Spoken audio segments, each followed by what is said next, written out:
नमस्कार प्रेक्षको, C news Pune वृत्तदर्शनमध्ये आपलं स्वागत. भारतामधल्या लोकसभेच्या निवडणुकीचे धामधूम सुरू आहे. पुण्यामध्ये सोमवारी 13 तारखेला सकाळी 7 ते संध्याकाळी 6 असं मतदान होणार आहे. आज महायुतीचे उमेदवार मुरलीधर मोहोळ यांच्याकरता राष्ट्रवादी काँग्रेसचे तटकरे यांनी पत्रकार परिषदेमध्ये असं सांगितलं की राज्यामध्ये आमच्या किमान 45 जागा निवडून येतील. नेमकं तटकरे काय म्हणाले जाणून घेऊयात त्यांच्या शब्दात. महायुतीला 45 प्लस जागा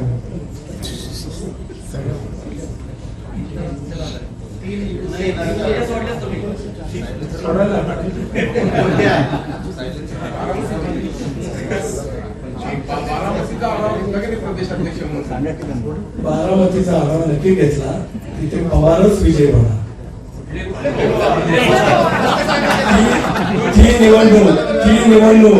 ती निवडणूक परत बोलतो, ती निवडणूक पवार विरुद्ध सुरे आहे. त्या निवडणुकीमध्ये पवारच विजयी होणार. सत्ता पवारांच्या घरातच आली परत. माझी दादा पक्षाचे राष्ट्रीय अध्यक्ष आहे. काही म्हणले तुम्ही काय मतदान झाल्यानंतर मग त्यांनी का त्यापेक्षा त्यांनी तुमच्या लोकांना कळलं असतं. एक असं आहे की दादा रोजच आपल्याला भेटतात. मला असं आजही भेटले असतील. त्याच्यामुळे तो प्रश्न अधिक त्यांना विचारणं सहित ठीक आहे. पक्षाचं नुकसान होईल असं वाटतं का? तुमच्या वक्तव्य चंद्रकांत दादा त्या आज शेवटी आज देखील आहे. तेच सांगितलं की अध्यक्ष आहे. एक बारामतीच्या संदर्भात माझ्यापेक्षा कितीतरी अधिक त्यांचा सखोल अभ्यास आहे. त्यांनी वक्तव्य केले त्याच्यावरती आज विषय संपला आहे. गेल्या काही काळापासून निवडणुकीचा प्रचार सुहास कांदे शिंदे गटाचे जे आमदार आहेत त्यांनी सुहास कांदे म्हटलं की प्रचार करतोय त्यांनी राजीनामा द्यावा आणि मग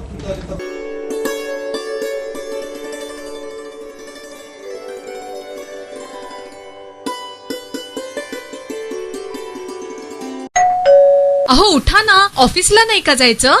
अगं मला आज फ्रेशच वाटत नाही, काही करायची इच्छाच नाही. अहो मग तुम्ही आजपासूनच न्यू युनायटेड फार्मसीचे गुड मॉर्निंग चूर्ण घेणं सुरू करा. अपचन, मलावरोध, बद्धकोष्ठ, आम्लपित्त आणि पोटाच्या तक्रारींवर खात्रीशीर आयुर्वेदिक उपाय. गुड मॉर्निंग चूर्ण. 35 वर्षांपासून सगळ्यांच्या पसंतीचे गुड मॉर्निंग चूर्ण औषधांच्या प्रत्येक दुकानात मिळते.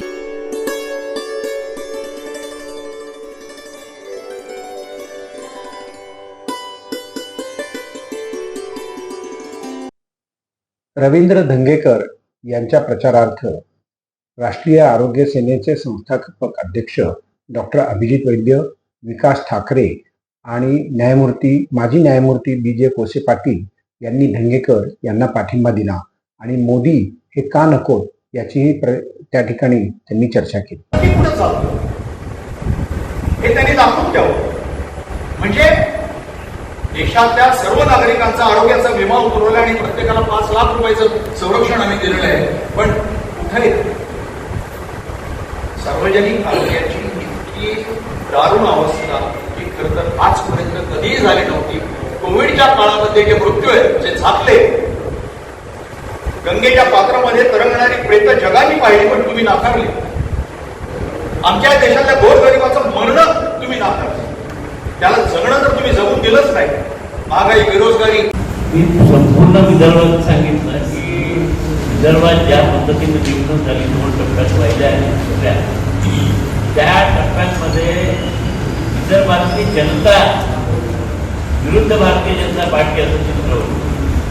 आणि हे अनेक घडल्या आपल्याला माहिती आहे की नाही माहीत नाही, परंतु तिथे जवळून पाहणारे सगळे असतील. अशा पद्धतीची निवडणूक याच्या आधी कधीच आम्ही पाहिलेली नाही. तो जनतेमधला उत्साह होता, तो उत्साह वाढण्यासारखा. तर आम्ही पहिल्यापासून आहोत. ज्या दिवशी पहिली पाणी गडकरी त्या दिवशी पत्रकार काढत होतं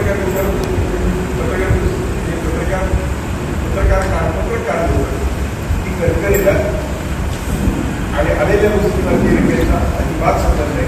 त्यांचं सगळं कॉन्व्हर्सेशन आमच्या काही मित्रांच्या पोलीस मित्रांच्या मार्फत ऐकलं होतं.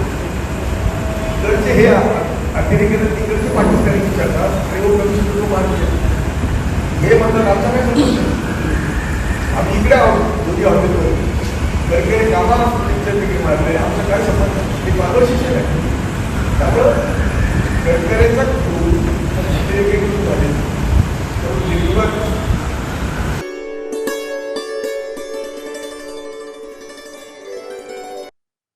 पुण्याचे जिल्हाधिकारी डॉक्टर सुहास दिवसे यांनी निवडणुकीच्या तयारीची आणि अंतिम टप्प्यातली माहिती आज पत्रकारांना दिली.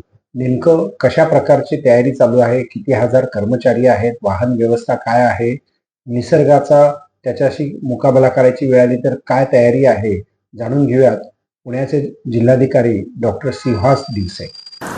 नमस्कार, मी सुहास दिवसे, जिल्हाधिकारी पुणे. पुणे जिल्ह्यामध्ये चालू असलेल्या लोकसभा निवडणुकांमध्ये नुकताच बारामतीची लोकसभा निवडणूक पार पडली आणि आता 13 तारखेला पुणे, शिरूर आणि मावळ या 3 लोकसभा मतदारसंघासाठी मतदान होत आहे. मताची टक्केवारी वाढावी, प्रत्येक पात्र मतदाराला मत देण्याचा अधिकार आहे आणि त्या दृष्टीनं त्याचं मत देण्याची प्रक्रिया सुकर आणि सुलभ व्हावी यासाठी प्रशासन प्रयत्नशील आहे. पुण्यामध्ये आणि पुणे जिल्ह्यामध्ये देखील एकूण मतदानाचं प्रमाण राष्ट्रीय सरासरीपेक्षा कमी आहे. याच्यामध्ये वेगवेगळी कारणं असू शकतील, परंतु मतदाराची टक्के वाढवण्याकरता प्रशासन वेगवेगळ्या पातळीवर प्रयत्न करते. मतदार यादीमध्ये आपलं नाव नेमकं कुठं आहे आणि आपलं पोलिंग स्टेशन काय आहे हे समजण्यासाठी आपण पुणे महानगरपालिका आणि पिंपरी चिंचवड महानगरपालिकेच्या सहकार्याने प्रत्येक वॉर्ड ऑफिसमध्ये वोटरसाठी हेल्पलाईन तयार केली. आपण त्या हेल्पलाईन नंबर्सवर फोन केला तर आपल्याला आपलं नाव कोणत्या पोलिंग स्टेशनमध्ये आहे हे कळू शकेल.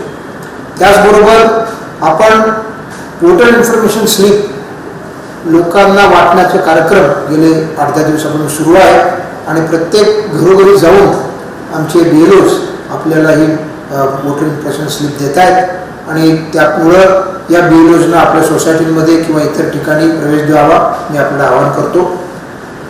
विविध सोसायटी, गृहनिर्माण सोसायटीमध्ये देखील आम्ही हा एक चांगला प्रकल्प सर्व महाराष्ट्र हाऊसिंग फेडरेशनच्या वतीने आम्ही राबवतोय आणि त्यासाठी त्यांच्याशी निगडीत जेवढ्या काही सहकारी संस्था आहेत आणि इतरही सहकारी गृहनिर्माण संस्था, पुणे जिल्ह्यामध्ये जवळजवळ 22,000च्या वर गृहनिर्माण संस्था आहेत. आम्ही त्यांच्या चेअरमन आणि सेक्रेटरीची एक बैठक घेतली होती. प्रत्येक सोसायटीच्या चेअरमन आणि सेक्रेटरी हे कायद्यानं बूथ लेवल असिस्टंट म्हणून त्यांची नेमणूक ऑलरेडी झालेली आहे. सहकार खात्यानं प्रत्येक सहकारी संस्थांना आपण एक विशेष सभा घ्याव्या अशा प्रकारचा आदेश दिलेला आहे आणि त्या अनुषंगानं प्रत्येक गृहनिर्माण संस्थेमध्ये, सोसायटीमध्ये आपण सर्व त्या सहकारी संस्थेमध्ये राहणारे सर्व सभासद यांनी एक दिवशी विशेष सभा बोलवून सगळ्यांनी आपण मतदान करूया असा निर्धार करणं त्यामध्ये अपेक्षित आहे.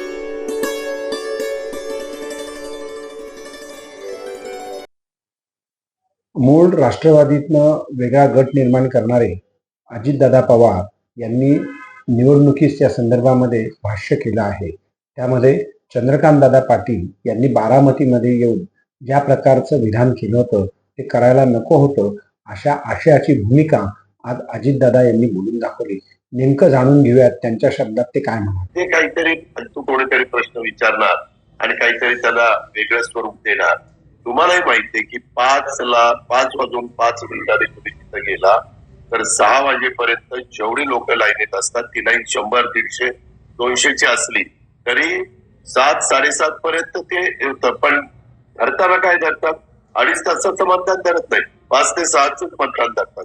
आणि उन्हाची तीव्रता इतकी होती त्या दिवशी, पण 40, 42, 43 टेम्परेचर होतं. थोडस ऊन कमी झाल्यानंतर लोकांना बरं वाटतं आणि ते मतानं बाहेर पडतात. ऊन नसतं, असं सावली आलेली असते किंवा संध्याकाळ झालेली असते. दादा पाटलं की विधान केलं होतं बारामती शरद पवारांचं,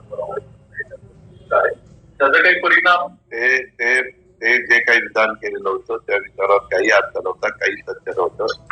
नंतर आम्ही चंद्रकांतदादांना म्हणालो की दादा तुम्ही आपलं पुण्यामध्येच बघा काम, मी काय असेल ते बारामतीत आमचे कार्यकर्ते बघतील त्यांनी ते बोलायला नको होतं, परंतु शेवटी ते का बोलून गेले आम्हाला माहिती नाही. पण नंतर त्यांनी अवाक्षर देखील काढलं नाही आणि ती निवडणुकीत पवार साहेब उभेच नव्हते, तर पवार साहेबांचा पराभव करण्याचा प्रश्न येतो कुठं? साहेब उभे असतील तर ना. उभे कोण होते? सुनेत्रा पवार, सुप्रिया सुळे. त्याच्यावर पराभव या दोघींच्या पैकी एकाचा होणार आहे ना.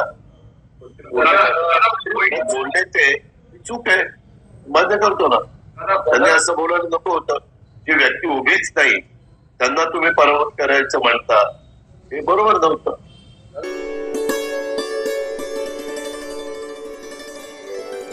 नमस्कार प्रेक्षक, सी न्यूज पुणे वृत्तदर्शन मध्ये आपलं स्वागत. संपादकीयमधून मी डॉक्टर शैलेश गुजरात. पुणे शहराला उन्हाचा चटका कमी होऊ लागला आहे, तथापि निवडणुकीच्या धामधुमीमध्ये उमेदवारांना मात्र 12 ते 16 तास या तापमानामध्ये काम करावं लागतं. रात्री कार्यकर्त्यांच्या मिटिंगा असतात, 1:30-2ला झोपायचं आणि सकाळी पुन्हा 6-6:30 वाजता कार्यकर्ते येतात. कार्यकर्ते झोपून आलेले असतात आणि यांना मात्र त्यांच्या करता ते जिथे घेऊन जातील तिथे जावं लागतं. पण सकाळी 6-7ला सुरू झालेला दौरा रात्री 1:30-2 वाजेपर्यंत चालतो. त्याच्यामध्ये येणारी शक्ती, त्याच्यामध्ये असणारी आव्हानं यांचाही सामना या उमेदवारांना करावा लागतो. उमेदवारांच्या बरोबर एक 50-100 लोकांची सातत्यानं रोज राबणारी टीम असते. मतपत्रिका घरोघरी पोहोचल्या की नाही, माहितीपत्रक पोहोचले की नाही, नागरिकांच्या काय समस्या आहेत, दुबार तिवार अशी नावं कुठे कुठे आहेत, याचा सगळ्याचा शोधही घ्यावा लागतो. या सगळ्या लोकशाहीच्या प्रक्रियेमध्ये सामान्य तुम्ही आम्ही नागरिक मतदानाला जात नाही, ही अतिशय खेदाची आणि दुःखाची बाब आहे. 50 ते 60% फक्त मतदान होतं. हजारो कोटी रुपये आपण या निवडणुकीवरती आपल्याच करातनं भरलेल्या पैशातनं खर्च करतो, पण मतदान आपण कमी करतो. हे योग्य नाही. तेव्हा मतदानाला मी जाणारच असा संकल्प आपण केला पाहिजे. पाहत रहा सी न्यूज पुणे वृत्तदर्शन.